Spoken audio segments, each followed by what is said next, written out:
Hello friends, welcome to my channel Sahu science classes. तो जैसा कि आपने लास्ट की दो वीडियोस में देखा होगा कि हमने साइंस के इम्पोर्टेंट लघु उत्तरीय प्रश्नों को लेके चल रहे हैं, जिसमें लास्ट की वीडियो में एड्स से बचाव हेतु सुझाव दीजिए यहाँ तक हम कर चुके थे। उससे पहले के सारे क्वेश्चंस पवन सीरीज के जो हैं ऑब्जेक्टिव क्वेश्चंस वगैरह सब हम करा चुके हैं और आगे के क्वेश्चन को हम लेके आज चल रहे हैं। तो शुरू करते हैं आज की वीडियो। डीएलएड फोर्थ सेमेस्टर वालों की ये वीडियो है और जिसको हम पवन सीरीज से कवर कर रहे हैं।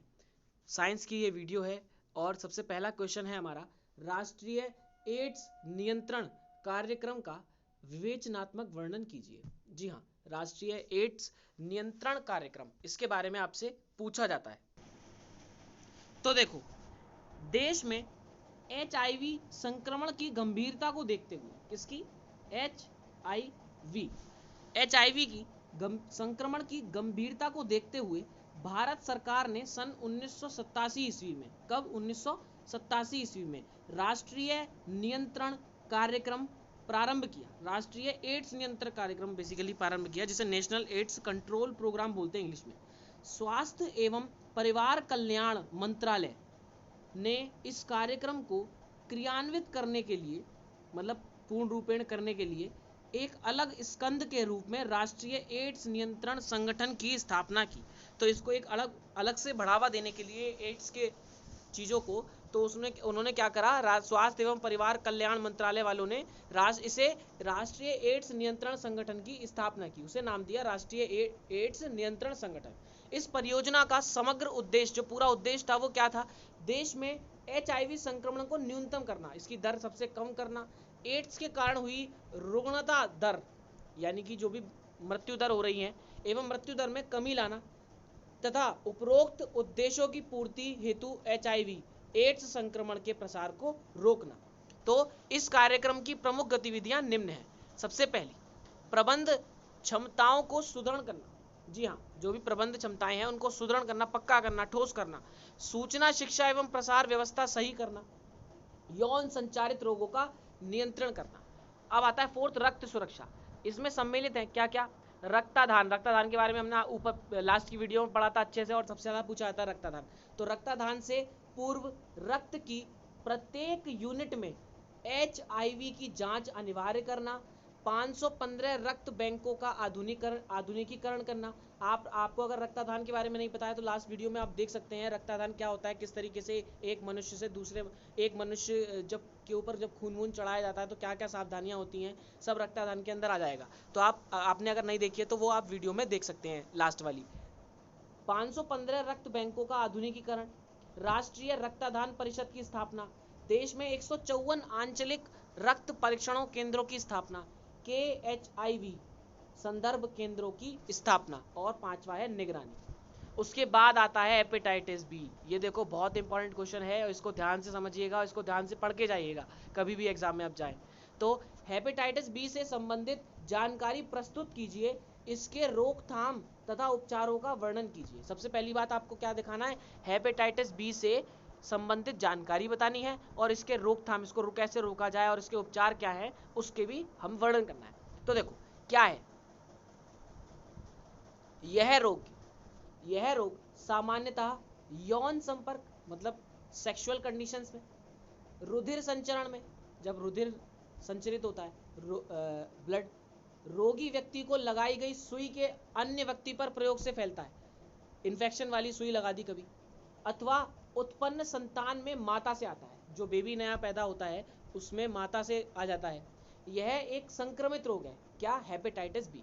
व्यक्ति के जन्म के समय आसपास संक्रमण या बचपन में अन्य लोगों के खून के साथ संपर्क में आने से इसके होने की संभावनाएं ज़्यादा होती हैं। ये सारे खून के रोग हैं, बेसिकली रुधिर की वजह से होने वाले रोग हैं। तो क्या है कि व्यक्ति के जब जन्म होता है तो उसके समय जो आसपास उसका जैसा वातावरण होता है, जैसा संक्रमण चल रहा होता है, उससे बचपन में अन्य लोगों के खून के साथ संपर्क में आने से, और जो जगह जगह हाथ लगते हैं, खून के साथ संपर्क में आने से इसके होने की संभावनाएं ज़्यादा हो जाती हैं।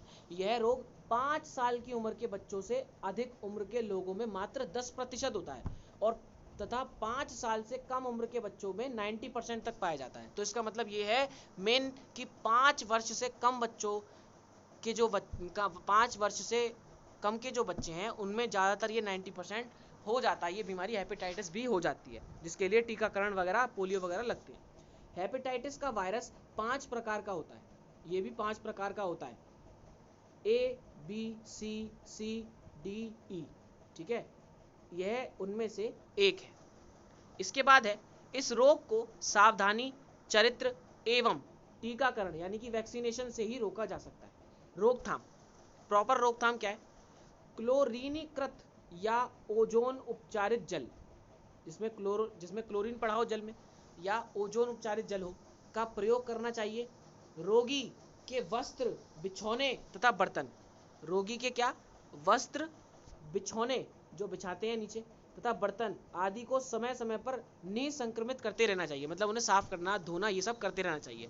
उसके बाद हेपेटाइटिस बी, एंजीरिया बी, शैनवेग बी का टीका लगवाना चाहिए।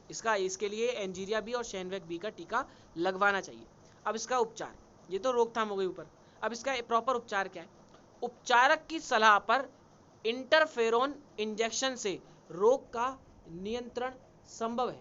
तो उपचारक यानी कि डॉक्टर की सलाह पर इंटरफेरोन इंजेक्शन से रोग का नियंत्रण संभव है। सेकंड, हेपेटाइटिस बी में जैसा बताया गया है वर्तमान में इलाज संभव नहीं है। हेपेटाइटिस बी में जैसा नॉर्मल बताया गया कि हाँ ये चीज होती है, लेकिन वर्तमान में उसका इलाज ऐसा संभव नहीं है।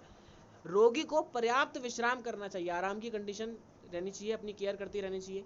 प्रोटीन तथा वसा का उपयोग सीमित मात्रा में करना चाहिए। प्रोटीन तथा वसा का उपयोग कर रहे हैं, खा रहे हैं, पी रहे हैं, तो उसका एक लिमिट में करना चाहिए। ऊर्जा युक्त स्वच्छ ग्लूकोज, गन्ने के रस आदि का प्रयोग करना लाभदायक रहता है। भाई ग्लूकोज तो हमेशा ही हर चीज़ के लिए लाभदायक रहता है और गन्ने का रस भी इसमें लाभदायक रहता है। तो ये आपका क्वेश्चन था, बहुत ही ईजी और बहुत ही अच्छा, जो कि पूछा जाता है। तो इसको आराम से पढ़ के जाइएगा और वीडियो को 2 बार देख लेना, लेकिन आपको याद हो जाएगा, समझ में आ जाएगा। हेपेटाइटिस बी रोग के प्रमुख कारण क्या है? तो हेपेटाइटिस बी के कारण निम्न है।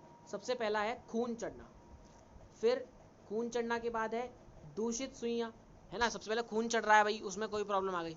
दूषित सुइयां मतलब जो सुई लगवा रहे हैं उसको इन्फेक्टेड तो नहीं है। दूषित वातावरण, चारों तरफ का वातावरण कैसा है, कभी कभी वातावरण नहीं जचता किसी को। दवाइयों का दुरुपयोग, दवाइयाँ तरीके से नहीं खा रहे हैं भाई, कोई सी दवाई कभी भी खा रहे हैं ऐसे बिना टाइम पे, और तरीके से कौन सी दवाई कब खाने नहीं पता। अप्राकृतिक यौन गतिविधि या समलैंगिकता, ठीक है, अप्राकृतिक यौन गतिविधि जो भी है, एक्यूपंक्चर और आदि, ठीक है। उसके बाद है प्राथमिक उपचार को परिभाषित कीजिए कि प्राथमिक उपचार क्या होता है। तो देखो, प्राथमिक उपचार के बारे में अगर बात करें तो साधारण रूप से प्रायः मतलब क्या होता है? अधिकतर। साधारण रूप से प्रायः आपातकालीन स्थिति यानी कि इमरजेंसी कंडीशन में जो प्रारंभिक सहायता दी जाती है उसे प्राथमिक उपचार, फर्स्ट एड कहते हैं। क्या बोलते हैं? First aid. जैसे फर्स्ट एड आपने देखा होगा, फर्स्ट एड बॉक्स होता है जो, जिसमें पट्टी, डेटॉल वगैरह ये सब चीज़ें रखी रहती हैं, तो फर्स्ट एड बोलते हैं ना, फर्स्ट एड लेके आओ, तो फर्स्ट एड बॉक्स होता है। तो साधारण रूप से अधिकतर आपातकालीन इमरजेंसी कंडीशन में जो प्रारंभिक सहायता दी जाती है, जो नॉर्मल बेसिक दी जाती है कि हाँ इससे अभी खून को रोक लो या इससे चोट पे थोड़ा आराम दे दो, उसके बाद डॉक्टर से बात कर लेना, तो उसे क्या बोलते हैं? फर्स्ट एड बोलते हैं, प्राथमिक उपचार बोलते हैं। अर्थात संकटकालीन स्थिति में डॉक्टर के आने तक या अस्पताल तक ले जाने से पहले तुरंत दी जाने वाली सहायता प्राथमिक सहायता, फर्स्ट एड कहलाती है। अब कितना ईजी है प्राथमिक उपचार, देखो।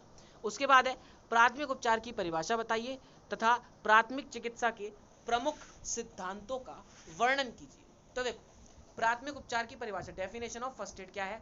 साधारण रूप से प्रायः आपातकालीन स्थिति यानी कि इमरजेंसी कंडीशन में जो प्रारंभिक सहायता दी जाती है उसे प्राथमिक सहायता कहते हैं। भाई डॉक्टर के पास ले जाने से पहले इमरजेंसी है कि हाँ भाई अब इसके खून रोकना है या फिर चोट लग गई है ज़्यादा, और अगर डॉक्टर के पास तक ले जाएंगे तो खून ज़्यादा बह जाएगा, तो हमें क्या करना होता है? हमें फर्स्ट एड का यूज़ करना होता है कि हाँ पट्टी वट्टी लगा दो, डिटॉल विटॉल लगा दो, ताकि आगे डॉक्टर देख सके और खून ज़्यादा ना बहे, दिक्कत ना हो, ठीक है, इन्फेक्शन ना फैले।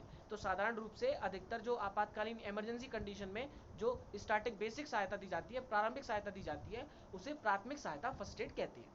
अर्थात संकटकालीन स्थिति में डॉक्टर के आने तक या अस्पताल तक ले जाने से पहले तुरंत दी जाने वाली सहायता प्राथमिक सहायता फर्स्ट एड कहलाती है। इसको आपको बस वीडियो देख लिया, अब आपको पढ़ने की जरूरत नहीं है, ये आपको हमेशा याद रहेगा फर्स्ट एड क्या होता है। अब आता है first aid, principles of first aid, प्राथमिक उपचार के सिद्धांत क्या है। देखो, प्राथमिक उपचार के सामान्य सिद्धांत निम्न प्रकार है, जो कि हमारी रियल लाइफ में भी हमारे काम आते हैं। सबसे पहले पीड़ित की श्वास वापस लाने का प्रयत्न कीजिए। भाई कहते हैं ना कि सीने पे उसके प्रेशर दिया जाता है कि उसकी श्वास जो है वो जाए नहीं, वापस लाएं। इसके बाद जहाँ जहाँ रक्त स्त्राव हो रहा है, रक्त बह रहा है, खून निकल रहा है जहाँ से, उसे रोकने का प्रयत्न करना चाहिए। पट्टी बांध देते हैं, कपड़ा बांध देते हैं, डिटॉल लगा देते हैं, रुई लगा देते हैं, तो उससे क्या हो रहा है, रक्त स्त्राव नहीं होगा। इसके बाद सदमा तथा बेहोशी का उपचार करना चाहिए। भाई उसे सदमा तो नहीं आ रहा, कभी कभी घुटन घबराहट होती है, उससे बेहोशी हो जाती है, तो उसका उपचार करना चाहिए। इसके बाद अस्थिभंग फ्रैक्चर का उपचार करना चाहिए। भाई फ्रैक्चर हो गया, हड्डी टूट गई है, तो उसका उपचार करो, जहाँ से उनको मिला के उनको पट्टी बांधो, उसके बाद प्लास्टर चलता है। उसके बाद इसके बाद जहाँ रोगी का शरीर जल गया हो या घाव हो गया हो तो उसके उपचार करना चाहिए तुरंत। इसके बाद अन्य चोटों को देखकर उनका उपचार यानी पट्टी बांधनी चाहिए, है ना। अंत में रोगी के जीवन को सुरक्षित रखने के लिए उसे अस्पताल या डॉक्टर के यहाँ भेजने का प्रबंध करना चाहिए। फिर तो डॉक्टर देख ही लेगा, क्योंकि डॉक्टर तो इसीलिए है भाई, है ना। हम तो भाई जो कर सकते हैं वो कर रहे हैं। नेक्स्ट है प्राथमिक उपचार के लिए कौन कौन सी आवश्यक बातें जरूरी है। देखो 2019 में भी आया फर्स्ट एड का क्वेश्चन और एड्स का क्वेश्चन आपको एक पक्का मिलेगा, तो आपकी इन 2 वीडियोस में आपके पक्के हो गए क्वेश्चन नंबर, ठीक है। प्राथमिक उपचार के लिए आवश्यक बातें, सबसे पहला आवश्यकता के समय तुरंत सहायता करना, सहायता का सारा सामान एक साथ ले जाना, सावधानी से घटना स्थल का निरीक्षण करना, रोगी की दुर्घटना का कारण दूर करना, जख्मों से निकला हुआ खून तुरंत बंद करना, रोगी की सांस देखना, यदि सांस बंद हो तो चलाने का प्रयत्न करना। भाई कभी कभी होता है मुंह से सांस देनी पड़ती है, कभी कभी उसके उसके सीने पर उसको प्रेशर दिया जाता है, ठीक है। सातवां है रोगी का तापमान समान बनाए रखना। भाई वो गर्म हो रहा है, जहाँ ठंडा हो रहा है तो उसको बनाए रखना। जैसे अगर ठंडा हो रहा है तो हाथ रगड़ते हैं, पैरों पे मालिश करते हैं, तो उस तरीके से रोगी को अधिक से अधिक आराम पहुंचाना कैसे भी करके। रोगी के घाव को ढक देना, मक्खी ना लगे, कोई बाहर के कीटाणु ना लगे, है ना, चींटे ना लगे। हड्डी टूटी हुई हो तो उसे हिलाना नहीं चाहिए, भाई एक ही जगह उसे बंद करके एक ही जगह मिला के रख दो। रोगी को आवश्यकता अनुसार कपड़े पहनाना, है ना, आवश्यकता अनुसार जहाँ चोट लगी हुई है वहाँ से हटा दो उस जगह को, ठीक है। रोगी को अस्पताल या सुरक्षित जगह पर ले जाने का प्रबंध करना, प्रबंध तो करना है भाई। यदि रोगी दूध पी सके तो अधिक चीनी वाला गर्म दूध पिला देना चाहिए, ठीक है, ये भी आसानी देता है। उपचारक को पूर्ण शारीरिक विज्ञान की जानकारी हो, परंतु उसे अपने आप को डॉक्टर नहीं समझना चाहिए। मतलब आप हेल्प कर रहे हैं, ठीक है, लेकिन आप ओवर कॉन्फिडेंट ना हो कि हाँ हम पूरा, अरे डॉक्टर के पास जाने की जरूरत नहीं है, हम ही देख लेंगे, हम ही सब कुछ कर लेंगे, तो नहीं। परंतु उसे अपने आप को डॉक्टर नहीं समझना चाहिए। यदि रोगी ने विष खा लिया हो तो विष निकालने का प्रयत्न करना चाहिए, ठीक है। प्राथमिक उपचार में कौन कौन से गुण होने चाहिए, तो प्राथमिक फर्स्ट एड वाले में क्या गुण होने चाहिए, क्रिया में तत्परता, ठीक है, जो भी कर रहा है उसमें तत्पर होना चाहिए। तत्कालीन निदान होना चाहिए, ठीक है, तुरंत इमरजेंसी के टाइम पे तुरंत वो उसका उपचार कर सके। साधन संपन्न होने चाहिए। मधुर स्वभाव, वो हड़बड़ाहट में ना करे, वो बंदा चिड़चिड़ाने वाला ना हो, मधुर स्वभाव हो, हाँ चीज़ों को शांत स्वभाव से करे। सहनशीलता हो उसके अंदर कि हाँ ठीक होगा तो हो जाएगा, आराम से होगा, टाइम लगेगा। कुशलता होनी चाहिए, निपुण होना चाहिए अच्छे तरीके से। प्राथमिक उपचार के कोई 5 कर्तव्यों को प्रकाश डालिए। तो देखो प्राथमिक उपचारक के निम्नलिखित 5 कर्तव्य होते हैं। सबसे पहला, प्राथमिक उपचारक का प्रमुख कर्तव्य किसी रोगी को पूर्ण आरोग्य ना ढोकर डॉक्टर के आने तक रोगी की अवस्था को अधिक ना बिगड़ने देने का प्रयत्न करना है। क्या है प्राथमिक उपचारक का जो मेन कर्तव्य होता है, जो फर्स्ट एड वाला बंदा है, जो सही कर रहा है, जो उस समय हेल्प कर रहा है किसी बंदे की, तो किसी रोगी को पूर्ण आरोग्य करना कि हाँ भाई ना होकर डॉक्टर के आने तक, मतलब पूरा छोटा मोटा पट्टी लगा दी और डिटॉल लगा दिया, खून वून रोक दिया, उसके बाद डॉक्टर के आने का तक रोगी की अवस्था को अधिक ना बिगड़ने देने का प्रयत्न करना होता है। सेकंड है, यदि तत्काल ही कोई ऐसा व्यक्ति ना मिले जो डॉक्टर के पास खबर ले जा सकता हो तो तुरंत ही घायल के लिए आवश्यक उपचार में लग जाना चाहिए। भाई अगर ऐसी कंडीशन आ गई, हाँ भाई मरने और जीने की, कि आप डॉक्टर तो बात हो ही नहीं पा रही है, तो फिर क्या करना है, उपचार में लग जाना चाहिए। यदि किसी कारणवश रोगी के पास तक डॉक्टर का आना संभव ना हो तो उस स्थिति में आवश्यक उपचारों के बाद रोगी को अकेले ही अथवा अन्य व्यक्ति की सहायता से जैसी भी परिस्थिति हो डॉक्टर के पास कैसे भी करके ले जाना चाहिए। यदि ऐसी स्थिति हो कि किसी भी प्रकार की डॉक्टरी सहायता उपलब्ध ना हो सके तब अपने ज्ञान के आधार पर स्वयं ही रोगी की परिचर्या एवं सहायता में पूर्ण मनोयोग के साथ जुटा जाना चाहिए। उसके बाद है आकस्मिक दुर्घटनाग्रस्त रोगी। जो अचानक से दुर्घटनाग्रस्त रोगी होते हैं प्रायः अधिक घबरा जाते हैं, ठीक है, ज़्यादातर क्या होता है घबरा जाते हैं, भाई हाँ कि हमारी ये खून निकल रहा है, ये हो गया, क्योंकि फर्स्ट टाइम होता है ज़्यादातर लोगों के साथ, और जिनके साथ होता रहता है वो भी घबरा जाते हैं, अथवा उनके मन पर उस कष्ट का गहरा आघात पहुंचता है, ठीक है, एकदम से उन्हें समझ में नहीं आ रहा होता कि क्या हो रहा है हमारे साथ, क्या हो गया ये, तो उस वक्त वो घबरा जाते हैं। ऐसी स्थिति में प्राथमिक उपचार का कर्तव्य है कि वह रोगी को सांत्वना दे, धीरज बनाए रखिए तथा उत्साह बढ़ाएं कि हाँ भाई कुछ नहीं होगा आपको, बस छोटी सी चोट है, भले ही बड़ी है लेकिन छोटी सी है, हम आपको डॉक्टर के पास ले जाएंगे, कुछ नहीं होगा। लेकिन अगर आपने उसे डरा दिया कि भाई नहीं नहीं, अरे तुम छोटी चोट लग गई, अब तुम खत्म, अब नहीं बचने वाले तुम, तो ऐसा नहीं करना है, ठीक है। उसके बाद है प्राथमिक उपचार बॉक्स में कौन कौन से आवश्यक उपकरण एवं औषधियाँ रखने चाहिए। अगर आपको सबके देखो, सबके घर में, कोचिंग में, कहीं भी हो, आपके पास क्या होना चाहिए, फर्स्ट एड बॉक्स जरूर होना चाहिए हर जगह। प्राथमिक उपचार बॉक्स में जी क्या क्या होना चाहिए, देखो तिकोनी पट्टियाँ होनी चाहिए, चौड़ी पट्टियाँ होनी चाहिए, साफ रुई हो, सेफ्टी पिन हो, ठीक है, ब्रश एवं फीता होना चाहिए, ठीक है, साफ करने के लिए, कैंची होनी चाहिए पट्टी वट्टी काटने के लिए, सुइयाँ होनी चाहिए, ठीक है, भिन्न भिन्न माप के पैड होने चाहिए, ठीक है, चिमटी होनी चाहिए भाई, चिमटी से कभी निकालना होता है, कुछ कुछ चीज़ें कभी अंदर घुस जाती हैं, आँख में घुस गया कुछ, या फिर मांस में अंदर कुछ चला गया तो निकालना होता है। सुहागे की मरहम पट्टी, लकड़ी की पच्चरे या पट्टियाँ, टिंचर, जैतून का तेल, चम्मच तथा नमक, नाप का गिलास, सोडियम बाई कार्बोनेट, नाप का गिलास जिसमें मीटर लिख रहा होता है कि भाई ये 1 मिलीमीटर हो गया, 2 मिलीमीटर हो गया, इस टाइप से, ये इतना लीटर हो गया। तो कार्बोलिक अम्ल, बर्नॉल एवं मेडिकेटेड डिटॉल प्लास्टर, ठीक है, ये सब होना चाहिए। 19 चीज़ें इसने बता दी, 19 में से कम 10-15 तो होनी चाहिए, ठीक है, वैसे सभी होनी चाहिए। देखो, किसी व्यक्ति के डूबने पर उसे बचाने के पश्चात किस प्रकार का प्राथमिक उपचार किया जाना चाहिए। तो कोई व्यक्ति पानी में डूब गया तो उसे बचाने के पश्चात किस प्रकार का प्राथमिक उपचार किया जाना चाहिए। तो डूबने से बचाए गए व्यक्ति के लिए निम्न प्रकार का प्राथमिक उपचार किया जाना चाहिए। क्या क्या? सबसे पहला काम आपका होता है, सबसे पहले मरीज को पानी से बाहर निकालना चाहिए। सबसे पहले तो भाई मरीज को पानी से बाहर ही निकालना पड़ेगा। उसके बाद है मरीज को आराम से लिटाकर मुंह से श्वास आपको देनी चाहिए, ठीक है, इसमें कोई गलत नहीं है, आपको मुंह से श्वास देनी चाहिए। किसी की जान बचाने के लिए आप कुछ भी कर रहे हैं, सही है। मरीज को प्राथमिक उपचार देना चाहिए, उसके लिए पहले मुंह को साफ करना चाहिए, फिर मुंह से कृत्रिम श्वास देनी चाहिए, ठीक है। प्राथमिक उपचार देना चाहिए और उसके लिए उसको उसके मुंह पहले साफ करो, कहीं आपके जो मुंह से श्वास देगा आप अपनी, कहीं उसको बीमारी लग जाए। फिर मुंह से कृत्रिम श्वास देनी चाहिए। कृत्रिम श्वास देने के लिए पहले मरीज को लेटाना चाहिए, फिर सिर का हिस्सा शरीर से नीचे रखकर एक हाथ का सहारा देकर मरीज के मुंह पर मुंह रखकर कृत्रिम श्वास देनी चाहिए, ठीक है। कैसे कृत्रिम श्वास देनी चाहिए?